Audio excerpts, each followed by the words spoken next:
Hi, welcome to the Home Care Experience with TNA, and I'm Troy Brooks, and this is Amy Taylor. As we discussed before, Amy and I have had, each of us have had over 20 years experience in the home care industry. And during that time, it may come as a surprise, but we tend to talk to people and we network quite easily and we get to know people. And one of the areas that Amy has gotten very keyed into, and it makes sense because of the financial work she does, but it's payroll. And can you tell us a little bit about some of the people you met and some of the issues in payroll? Sure. So we, for a while, had our own payroll company, so I do know it very, very well. And I knew it well enough to know I didn't want to do that full time, so we sold that off. But met some really good people. One of my favorites is Shelby Betts. She's with WHIRKS Payroll. We're going to have her on the podcast today, and she is great at being very consultative for agencies, and they do already work with a lot of home care and hospice agencies. And she's not just a salesperson trying to sell you on their service.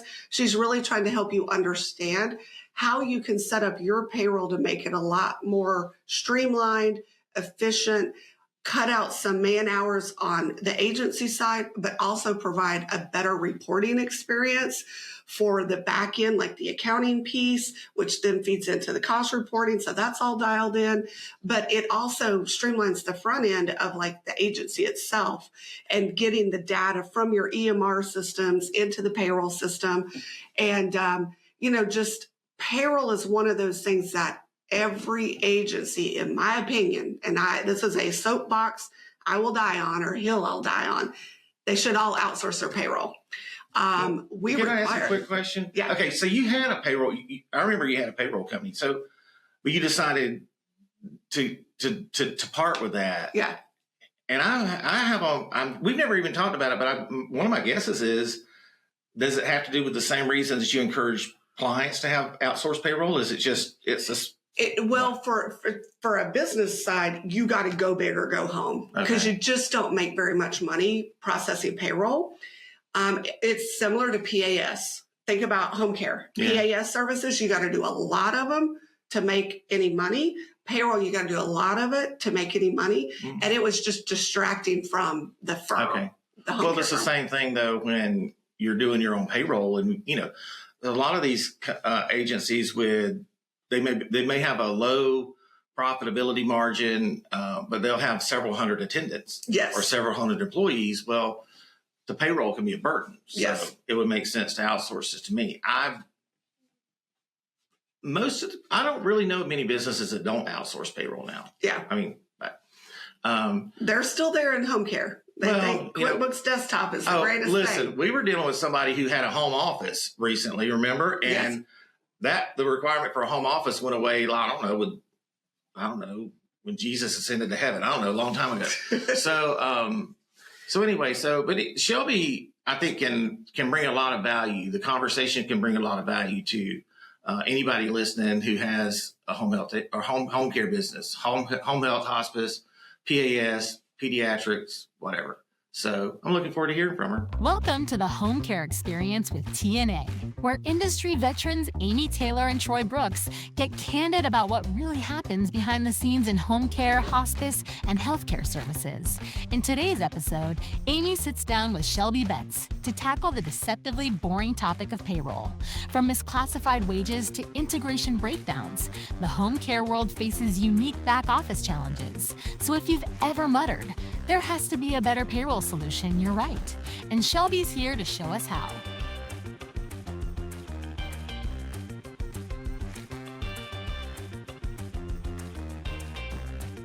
This is Shelby Betts. Shelby, thanks for joining us today. So we want to jump into discussions about payroll. And as well as I do, in our industry, this is our clients. It's their biggest expense by far, is their labor cost. And it's one of their bigger headaches, especially on the back office side. I mean, there's billing, there's employees. If you ask me, those are the biggest headaches, but getting them paid is difficult sometimes, and it doesn't have to be. And so kind of just want to talk through really like best practices in general. I also want to touch on like truly outsourcing payroll versus those firms that are like semi quasi outsourced, but not like fully outsourced. Like, they don't do your tax filing for you. That's kind of a big, uh, uh, big problem, in my opinion. And so that's kind of what I wanted to go through. So, as another little intro, I've had a payroll company. It was draining my me personally, and taking me away from the firm. And so we said, we got to quit doing that so we can focus on what our core business. Shelby's firm, they have a big CPA firm and they have a payroll company. They're separate but together, and they happen to be run by one of my accounting besties, Matt Patrick. And so Shelby leads up the entire sales team for both sides, right? Yep, sure do. Shelby is one of my favorite people, partly because she can rock the bangs way better than I can. And I always want bangs. And I did bangs during COVID. You can go back to YouTube and Your watch bangs some looked older good. videos. They looked good back then. I've rocked them since I was 4, so I just don't know what it would look like without them. I've never grown them out. So Wow. yeah, at See, some point this is not gonna work for me. I'm gonna be really old and they're gonna say she still has bangs, but I'm not giving them up yet. So a long time. okay. Well, on the payroll, tell me, you guys represent you do a payroll for a lot of home care and hospice agencies. You do it for all of our nursing homes as well. Yep. A little plug, one of our nursing homes, I was talking to him, the owner, it's been several weeks ago now, but payroll came up and he goes, man, and this is like real life. I'm on the phone with him and he says, man, I haven't thought about payroll in like a long time, like a couple years. He goes, this is the best payroll service I've ever been with. It's so smooth, I forgot all about it. So just a little We love promo hearing that. promo there. His manager doesn't feel the same way, but I'm glad that we can take that stress off of him. So what are some of the basics that you would advise and you see home care agencies, hospice agencies struggle with, that you guys are able to help resolve those pressure points? Oof, that's a loaded question. Oh, Well, I think there's a couple of things. That's a good question to ask. sorry. I think one of the more We do not interesting. prepare ahead of time for these podcasts. We don't Yeah, give we're questions ahead of time. We just show up. we're So here thinking we about are. this in real time. Yeah. As I've gotten to know the home care and hospice space, something that routinely comes up, and I don't think this is just specific to the industry, but I guess because we know it better now, the shift differentials and the pay per visits and how we choose to structure pay gets really complicated on the back end. Yep. Something that we've seen is we start talking and we say, okay, why is payroll complicated? But just thinking about entering payroll in, because all agencies have multiple systems they have to use. You have to use your EMR, you have an EVV system. And so your data collection points that typically you do in a payroll system have to be outside of a payroll system. So right away from making payroll super simple, it's not simple for home care agencies because you have time and hours and visit information in this other software, and you're always typically going to be pulling that into a new system of some kind. So right off the bat, we're already splitting like employee records with where they should be or needed to be. So as a part of that though, when it comes time to actually getting payroll information in, one of the things that happens is, well, I've got this one nurse and she makes this amount, but if she does this work, she goes to this rate.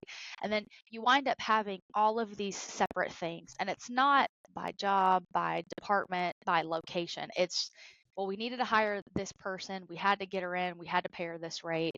And so she makes this extra on this visit, but this other staff doesn't. So I think one of the complications of home care and hospice specifically is around how they choose to structure pay. Makes payroll complicated because we're then spending lots of time figuring out, well, how do those shift differentials apply? How do those visits apply? And so getting to the actual wages we owe employees can be fairly difficult because pay is so different. So one of the things that we like to talk about is it even possible, and it may not be, but is it even possible to start creating some structure around some of those roles? Because if we could get some structure around job department as opposed to individual employee. Well, now we can Yep. start creating rules and make things a little bit more simple. So that's one, and that just tends to be really complex because every agency runs a different set. I'm thinking one that we know, I mean, they have, I think it's like 66 different visit types. And that may not be an exaggeration. And so that becomes really challenging when you're entering payroll, especially as you're growing. And I think about it, I would like to spin it back to the client and say, imagine being that employee and trying to review your paycheck, and you've got so many pay items that it doesn't print on your pay stub. Right. There are limited fields that we can print on a pay stub. How does the employee even know they got paid right? And then I love it when they're little codes, 1HC, 1PS. Like, I'm like, what is all that? So then you need a ledger to be able to figure out what all that even means. But yeah, I think I agree. I totally know what you're talking about. And I understand both sides of it. I understand when you've got to do something special for one person, but I don't know because I don't get into HR, but you might need to be careful about that. Some of those things, if you're treating employees of the same class differently. I mean, I know you can pay different pay types and pay rates, but you probably need to be a little bit careful about what you're getting into. And I'll tell you this, because Troy and I recorded earlier about buying and selling. That is one of those things a buyer does not want to see, that everybody on your payroll gets paid some different way, some way, shape, or form, and it's all over the place. If you want to simplify your back office, get your payroll organized and standardized where it can be really automated and not, well, I got to go figure out which special visits this lady did and this guy over here did this stuff. That's all manual, which are man hours. That's right. And we're trying to get away from the man hours, and we're trying to simplify, not make it more complicated. Yeah.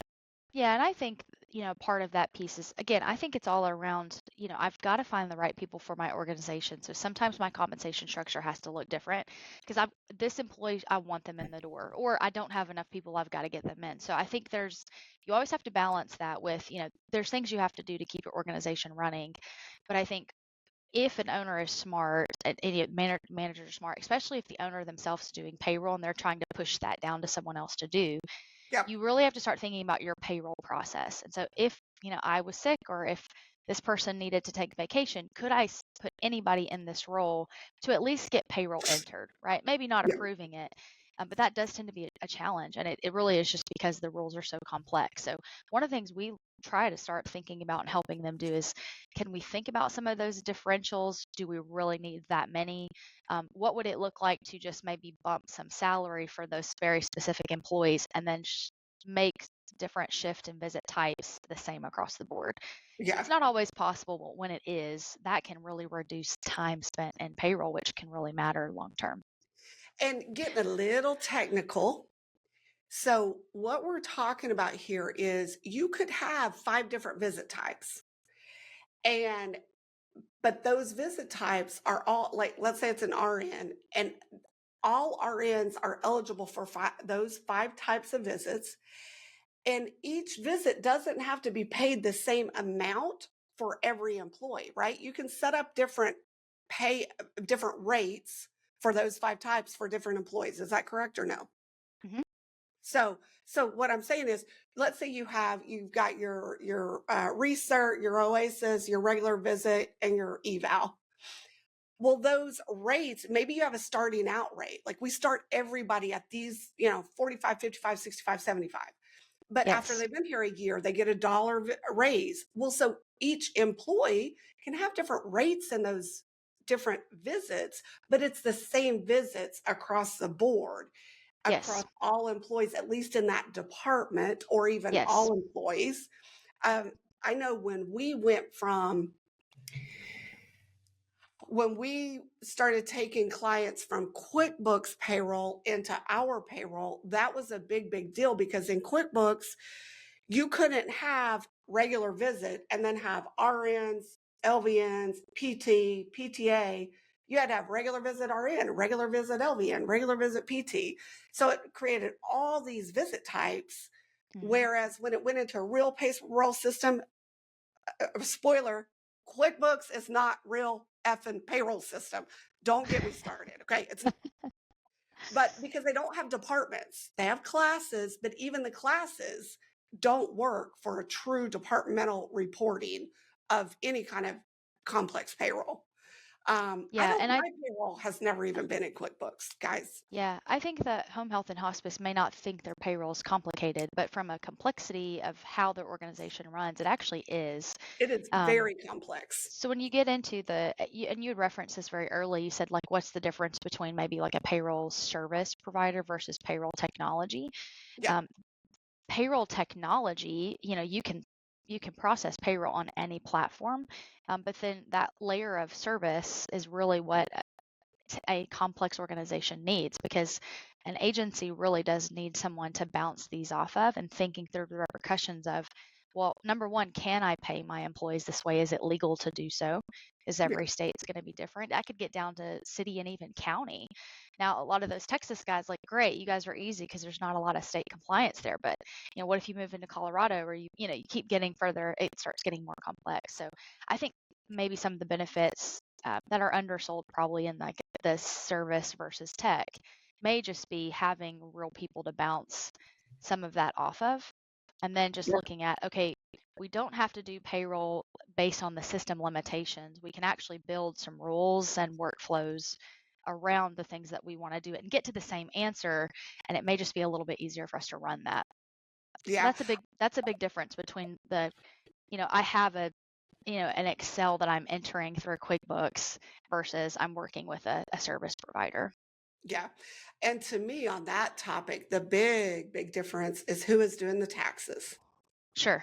So is the employer still remitting their weekly payroll tax deposits, make sure it's the right amount, balancing their 941, filing 941s, balancing the 941s to the 940, to the W-2, to the W-3. All that shit has to balance to the penny. And you won't know that it doesn't balance for about 3 years. So Security Administration, the IRS catch up, and then your stuff doesn't balance. And then you come to me and I say, sorry, because I'm not going to help you with that. If you are doing your own back end, the taxes, that's every bit as complicated as entering and processing the payroll. I think I'd rather enter the payroll and let somebody else enter payroll and even print checks or submit direct deposits and let somebody else handle the tax side of it than somebody else handle the actually processing and moving the money, but I still have to do the tax. Sure. Yeah, that's a large benefit, I think. If you're working with a true payroll service provider, a real service provider they're gonna prepare the taxes, which you already mentioned. There's complexity there. You've got federal and state unemployment. You've got you have a lot of different tax liability. But then I think about a lot of the little stuff that often gets missed, and that tends to be if state taxes are different. So if an employee works in a different state and or they live in a different state, work in a different state, was that taxed correctly? Do you have all of your withholding set up in all of the states you operate in? Organizations that start growing, that happens a lot. They miss, oh, I didn't know that I had this state. I may hire remote employees and now I'm going into a jurisdiction I've never been in. Well, now you have responsibilities and compliance in that state that you have to follow, and you typically don't know until you're getting dinged for it. So again, outside of just the federal and state taxes, you've got new hire reporting, so being responsible for hiring and sending that to the state. You've got wage garnishments, child support. Those things aren't handled timely. The employer is also on the hook for those funds. So those are additional pieces that a service provider takes care of. That's not happening in a QuickBooks-like platform. Yeah. And we have some in our world, and we have some tech, some payroll tech, but they don't do any of that back end. And they're EMRs for PAS, and then we'll just leave it at that. They sell payroll as a service, but they're not really servicing your payroll. I kind of want to go back because I just want to emphasize this a little bit more, because I do think it's a value that's way undersold, but I want to get even more granular is So first of all, I am here to sell you, the agencies and the listeners, on the idea of outsourcing payroll, because it's one of those things that I don't know anybody that has outsourced payroll and then said, oh, I don't like that, I'm going to bring it back in-house. Ever. I've never run into it. So I'm just here to sell outsourcing. I'll tell you, to be a client of ours, we require it. We don't bring on anybody that does their own payroll in-house. We still have some legacy clients that do, but we don't bring anybody on, because my thought is, if you're not going to outsource that piece, you're not going to let us do what we need to do very effectively. So I'm not here to sell Shelby with WHIRKS, although I love them. And I should have worn my favorite green WHIRKS t-shirt. Dadgummit, I could go change.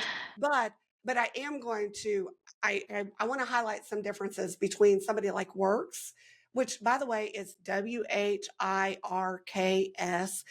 I had a talk with Matt Patrick. I said, where the We all did. hell did this come from? But anyways, but if I'm comparing from personal experience, WHIRKS and Shelby's team versus like your big ADP or Paychecks. And who did Paychecks just buy? It just hit the news today or yesterday. Yeah, they've acquired Paycor. Paycor, that's who it was. Okay. So some of those big outfits, I think Paylocity, Paycor, Paycom, Paychecks, and ADP, those are the ones I'm thinking of. Sure. They're just going to take what you tell them and implement it. They're not going to try to help you make it better, help you streamline it, help you figure out your processes. That's one thing I like that you guys do, is I feel like you go an extra mile of talking to the provider, the agency, like, okay, well, how do you gather this data that you feed into payroll? What is there anything we can do to simplify that for you? But not even without that, the fact that you take their pay items and you look at it and you're like, well, wait a minute, can we apply a rule for the RN department that if they go blah, blah, blah, they get an extra dollar, whatever it is, right? You can create these rules because the technology is really, really smart. And so when when I'm talking to a prospective client, I'm almost always pitching WHIRKS. And my elevator pitch is, they're like ADP style software with real people running it. And I really mean it on the real people that don't turn over every 6 months. We've had the same people forever. So anyways, but they're going to try to find ways, because the reality is, the more dialed in your payroll is, the easier their job is. The less mistakes, the less reruns, and they'll charge for reruns, but they don't want to do reruns. They want your payroll right the first time, every time. Yeah, and honestly, I will never forget, there was an agency we worked with, actually not a client of y'all's, but that was the first question that she asked us was, what is your charge for when I need to process a payroll off cycle? What's your off cycle payroll fee? And I just said, why are we processing off cycle payroll, right? Let's just start that conversation, because it was so routine, and her data, it was happening all the time, every week something is going on. And I said, I don't want to charge you an off cycle payroll. Really, that's our fee to try to help, like, maybe turn the light bulb on that, like, hey, this actually shouldn't really be happening. So it's like, I don't want to, first couple of times, we don't want to even charge you for that. It's really to try to, like, raise our hand and say something is going on. There's going to be an occasion where you're going to need to run an off cycle payroll. You forgot to pay someone, you added someone. That's a normal thing. But many times, especially in the home care space, I'm needing to run off cycle all the time. Well, there's a process problem behind that technology can't solve. And so that's when we have to start asking better questions and say, okay, we want to have the right tools in place for our agency to be successful. We need the right people. We also do need the right processes. And so that first question is, what's happening that an off-cycle payroll is happening all of the time? And then we start pulling it back, and we're uncovering what the real issues are. So that's certainly something that I think hopefully any payroll service provider out there is going to be asking those questions. To your point, when you're happy, we're happy, right? It's in our best interest to help our clients run better back offices, because I don't want conflicts. I don't want you calling upset and angry and freaking out and stressed on a Friday. So And that was it's in one, everyone's best interest to make it right, right? and I mean payroll. So I would compare. I said, look, guys, if we get somebody's P&L, their profit and loss statement, and it's wrong by $20, ain't nobody calling me on a Friday afternoon. But you If I can't got get it, payroll wrong. if that paycheck is $20 wrong, you are hearing about it. And it goes so much deeper than me as the payroll processor. Now it's the employer, and now the employee is pissed off. And the employer, with the nursing shortage that we've had for a long time now, Hmm. they're so paranoid about losing employees that then Hmm. it's such an emotional, nobody gets emotional over a P&L or a balance sheet, but payroll, they get emotional about it. And what I know in some of those situations where there are a lot of off-cycle runs is because the tail is wagging the dog, Hmm. because Yeah. the employees are running and they do whatever the freak they want to do, and they have no respect for the business itself because nobody stood up and said, hey, these are the policies, and you either comply or you don't get paid on time, or whatever it is. I mean, I know it's a lot of strict rules. You can't hold people's paycheck and things like that, but you can make them, you can press for them to comply, because I think a lot of times when there's a lot of reruns like that, tell me if I'm wrong, a lot of times it goes back to the employee. Well, they Hmm. didn't turn in their notes. They didn't do this. They didn't do that. And now they've turned them in. Well, why can't you have a rule? If your notes aren't in by Monday, you're not getting paid on Friday. Yeah, and statistically, back to that, they say if you screw an employee's paycheck up once, they're losing faith. If you mess it up twice, they're starting to look for another job. So Wow. everyone's okay to give grace one time. So if you got my check wrong once, okay, forget to pay me one time, I'm panicking. But the second time is when you start saying, okay, this is a routine thing. So employees from that side of it, um, getting it right matters, right? Especially from a Yeah. retention standpoint. To your point, though, and that's maybe a different question. Yeah, I think employees not doing the things they need to do to get information in, managers and supervisors not getting those approvals pieced out. That's the process piece that we're talking about. And that can be a challenge to get that really built out. But the employers that do the hard work and are willing to say, okay, this is the process, we're going to do it, we're going to commit, and we're going to hold people accountable to that. Yes. Man, that can be some game changing that happens in their organization when they're willing to do that. I think the challenge there is it's difficult to know how to hold people accountable. Yeah. I That think comes that, back to maybe a different developmental issue, but yeah, it is. It's so hard. And especially when it's hard to hire people, it's hard to get good people, but if you think about it, if you define good people, they're going to turn their stuff in on time. They're going to follow the policy and procedures, so they might be a great nurse in the field, but they suck at paperwork. They're not getting their notes in and stuff. So then are they really good? But I know it's a hard hiring environment. We in the accounting field we're getting a few I feel we breaks. have similar experiences though. We do, but we're getting some breaks because there have been some big layoffs lately. That a lot of the big four firms have laid off, massive layoffs. We had that whole bench accounting collapse, Hmm. so we've got a lot more. Technology service. Yep. Yeah. Oh gosh, yes. We've got a lot more candidates coming on the market that have really softened things up and made it a lot easier for us. I don't think nursing is Mm-mm. encountering that, and I don't see anything on the horizon that's going to change that at all either. That's probably another topic we could do one on. Wow, I just lost my whole train of thought. Oh, how to like how you go above and beyond, which in our space we talk about this all the time, like creating that culture that people just want to work for you regardless of what your pay is and all that good stuff. But that's a whole nother topic. What Yeah. did I say that was? Creating culture. Yeah. I have a list of topics to add.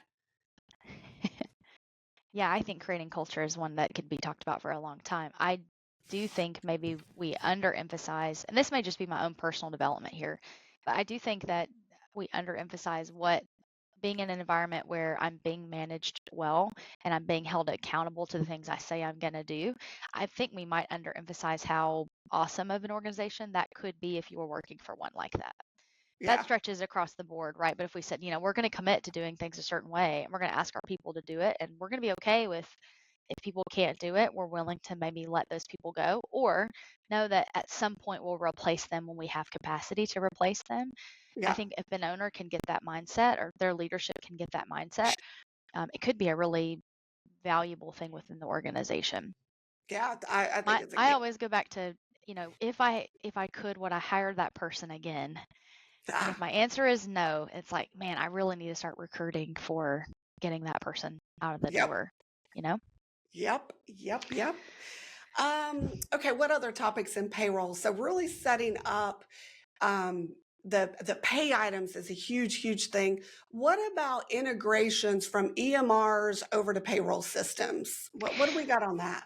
Sure. Yeah, this is probably going to be an unpopular opinion, but we are not like our philosophy at Works. We are not as pro integration as some of the other companies out there. Our technology has the capacity to integrate with several of the EMRs. What the integrations don't fix is incorrect data. And so the challenge becomes if we integrate this, but we're not managing that first system well, that is just downstreaming into payroll, and payroll is still wrong. Yeah. In terms of the integrations that are out there, I mean, most of the major EMR systems are going to have absolutely an integration with any of the main payroll vendors out there. ADP, Paychex, all of the national guys, they 100% have 180 or 360 integrations, and ours does as well. Again, I think the challenge is if you don't have a good process in place, your integration is just moving bad information that's not correct into another system. And if you hit that submit button and process button and it's wrong, it's still wrong. Yep.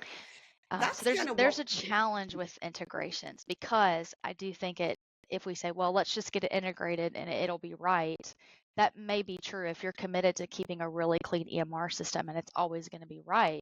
Building Yep. that integration is great, but at the end of the day, you still need somebody in that bottom approving and verifying, yeah, this does look right. And an integration doesn't solve that. People do. And that's what we've heard that for 15 years now. That's what they would say.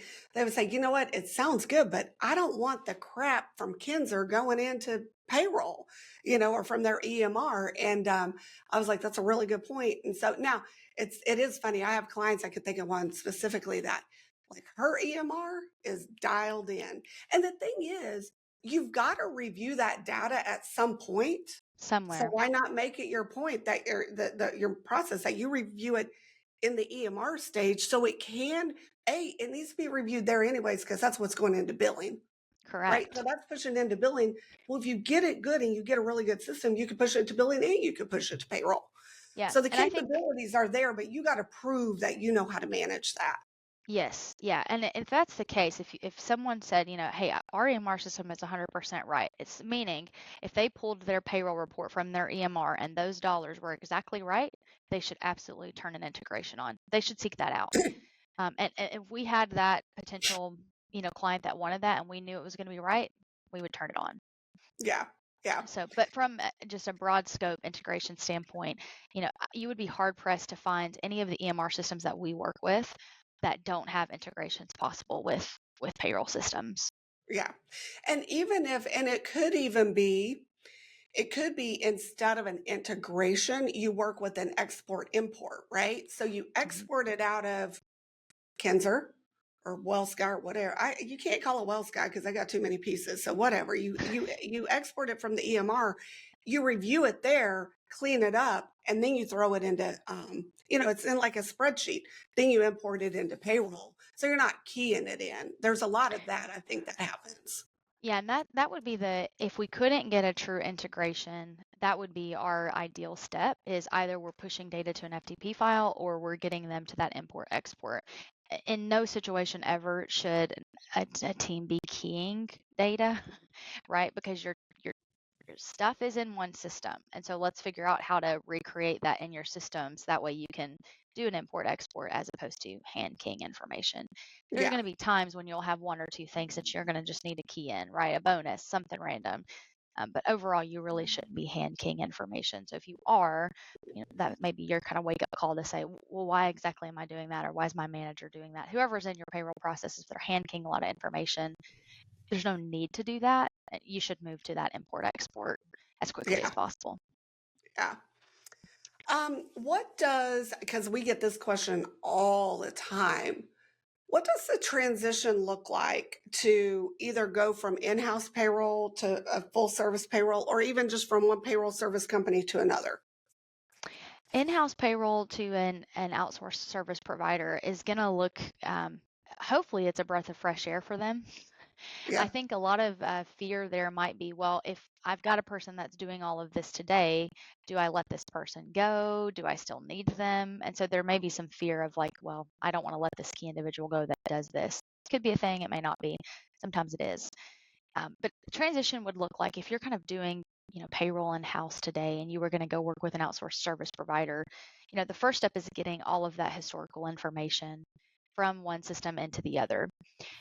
Now that's a really good opportunity to just clean that up, to verify your rules are right. So like even making the transition might force you to have some of those Yeah. conversations. Is my handbook right? Do I need a PTO policy? How are we structuring leave if we offer it at all? What benefits do we even want to give to our people? Some of that stuff you can use that as an opportunity, and you can say, hey, we're changing our comp structure because we're limited now with our new provider, whether that's true or not, right? Yeah. But I think first step is getting, historical payroll information into the new system, getting employee personnel files built out correctly, and then verifying that information. So there's definitely a lift to do that. But the good news is any of your payroll service providers you're going to work with, they're going to handle that step. So you're going to be trained, like you're going to have some heavy tech training and like how to use the platform, how to communicate with their customer service teams. But the actual heavy burden of, transitioning all 200 employees that you have into that system, that's going to be on the payroll provider. You're gonna so the agency would give them access to the old payroll system. You would go in, get what you need, put it in the new system, and yeah, is a year end is first of the year is always the best. But I will say this, and you correct me if I'm wrong. I don't think it's the best because that's when everybody's trying to do it, and I would think you're super super busy doing all these conversions, and to me that's when mistakes could happen. But I mean, you are starting with a clean year and clean data, but I often tell people it's not as scary to do it mid-year as you think it is. No, we always say when it feels broken is when you should switch. Okay. Any reputable company is going to be able to pick up whether that's at the end of a quarter. The old kind of logic is if I change it at the beginning of the year, then at the old year I'm responsible for my W-2s and the 941s. New companies picking up in the new year, but that same logic goes with a quarter switch. So I'll switch at the end of Q1, and then this company handles Q1, this company handles Q2. The fear there is, well, what if my people get multiple W-2s from both? What if my 941s are filed, both at the Mhm. times? Those are normal fears because things have happened. But you just have to communicate really clearly with your new vendor and make sure they know the scope of service they need to do. A good vendor would tell you, cancel these services, let your vendor know that they're not responsible for these things, and this is when we're picking up. So I would say as you're evaluating vendors, you should be asking them, as I move over to you, what is the breakdown of the tax filing piece? What's my responsibility? What's your responsibility? When are you taking those things over? They should be really clear about all of those different responsibilities that you are going to have in the process. Yeah, I agree. I'm trying to figure out what's going on in the background. Oh, and mine? Yeah, I know exactly. We got our Costco order. This is the snack drawer being filled out in the office. Yeah. Oh, Y'all, they yeah. have the best office. Those of you that know me, so they're in Memphis. Yep. And if you know me, I like hanging out at the bar. And I Yep. also, what you probably don't know is I do a lot of, if Matt Patrick does it, Amy Taylor does it. And I'm trying to break that habit because it costs me a lot of money, a lot of times. Do you have If a you bar want in to your know, office? Are you adding a bar? no, actually, my office is on the market and I have a showing Saturday. We just Nice. listed it. So, but see, if it sells, I'm buying my beach house next door to Matt. Matt's the Nice. one that got me in Florida. So anyways, but they have the most amazing bar upstairs in their Yeah. office. And Yep. I mean, I'm talking legit bar with all the glassware, and they even had a bartender when we were there. And I put it to work, and I'm pretty sure there was a bottle of Jaeger in the freezer. Yep. Yeah. This is our philosophy. I don't know if it's everyone's, because everyone's like, well, what about liability? What is your workers' comp policy? Because people are driving after drinking. I'm like, well, if they're drunk, we're going to help them Uber home. That doesn't really happen that often. But, training, initiating new policies, it just tends to go over better when it's at a happy hour. So that's kind of our philosophy is, we've got some training to do, so let's make that a happy And it hour. is, So, so the bar, and then they've got these big sliding barn doors, and it opens mhm, to a big training room, which holds yeah. like 40 or 50 people. Yeah, so we do a lot of training up there, but it's always happy hours. So Yeah. any of our training and initiatives, it's a happy hour. So I some think it people are was very about uncomfortable with that, but we've never had issues with it here. I think it was about 2 o'clock on our last day there, and we were doing training. And you know me, I'm standing right up front, and I went right to the keg and got me a cold beer and went right back to my seat. And so I Yeah, think I think I had a Slim Shady name tag on that day, maybe. I like sounds to about believe. right. Yeah, yeah. So, anyways, well, Shelby, any last final thoughts? Anything else to help people think about payroll outsourcing? One thing, a lot of times, especially like a PAS agency, you've got a lot of attendance. That's a lot of employees, and usually payroll is like priced per employee, and it can sound very, very expensive. Hmm. However, don't forget about your work opportunity tax credits and like all your ACA filing and things like that. A good payroll company should handle your ACA filings, but also they should be able to do work opportunity tax credits for you. And a lot of times, depending on where you're located, sometimes that can cover or more than cover your payroll fees for the year. Yeah, yeah, and I mean, I feel like a broken record on work opportunity tax credit, but it's just because we do see the numbers, right? So there's several of our agencies that their entire payroll cost with us is completely covered by that offset and more than that, right? Now they're tax credit, so you're still paying dollars to us. You're reducing that on the tax side, but yeah, I mean, 60,000, 70,000, $80,000 tax credits is very normal in a home care space with the right size.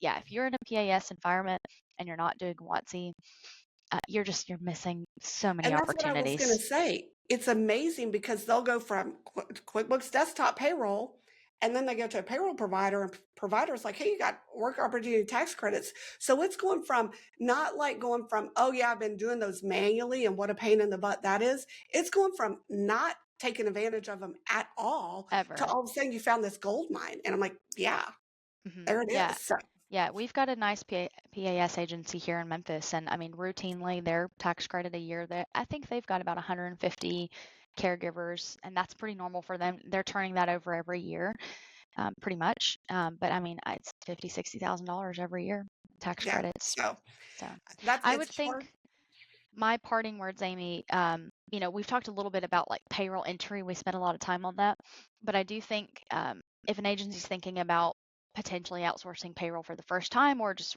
working with a true service provider, the other things that they should be asking is about HR and health insurance if they need it, and then compliance. So there's a lot more out there that payroll vendors can probably do than they realize. So making sure they're asking those questions as well. The full picture of all of the things you need for the employee, benefits if you're offering them, 401k if you're offering, like all of those little things can add up. And so you could actually work with one vendor for all of that if you're looking in the right place. I know for us, so my firm, we use Works Payroll. They are our entire benefits broker, benefits administration. I don't touch health insurance except for at renewal time. I have to review the plans and pick which one I want. And so they handle all that. Robbie does that, and he's excellent. Any HR, we can go to them for HR questions and stuff, and you can get higher levels, like different kind of packages of add-ons for HR if you need it. And then 401k is also fully integrated. So Hmm. it's all like I am all about outsourcing my back office. I don't, so we outsource our payroll.